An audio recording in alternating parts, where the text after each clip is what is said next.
Hi అండి, welcome back to our channel. ఇక్కడ నేను దోశ బ్యాటర్ ప్రిపేర్ చేస్తున్నాను. ఆ దోశ బ్యాటర్ కూడా ప్రిపరేషన్ చూపించాలా అనుకోవచ్చు మీరు. కాకపోతే ఇక్కడ నేను ఈ వీడియోలో చూపించే దోశ బ్యాటర్తో దోశలు వేసారంటే మన ఇళ్ళ దగ్గర అమ్ముతారు చూసారా, ₹2 ₹3 దోశలు సాఫ్ట్గా మెత్తగా ఉంటాయి.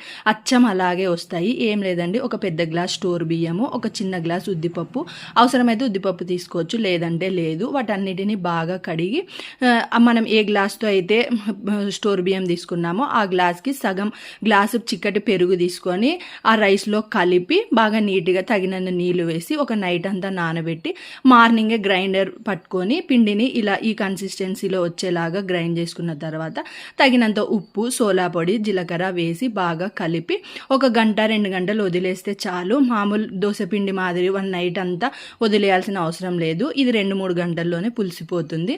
ఆఫ్టర్ 2 అవర్స్ తర్వాత ఇలా పులిసిపోయింది. ఈ పులిసిపోయిన పిండిని వేడి పెనం పైన ఉల్లిపాయ రాసి అలా దోశలు వేసుకొని ఆయిల్ వేసి ఎర్రగా కాల్చుకున్నారంటే అచ్చం ఇంటి పక్కన ఏ దోశలు అమ్ముతారు కదా, అలాగే ఎర్రగా టేస్టీగా సాఫ్ట్ దోశలు అయితే రెడీ అయిపోతాయి. వీడియో నచ్చితే లైక్, షేర్, సబ్స్క్రైబ్ చేసుకోవడం మాత్రం మర్చిపోవద్దండి. మళ్ళీ నెక్స్ట్ వీడియోలో కలుసుకుందాం. అంతవరకు స్టే ట్యూన్, బాయ్.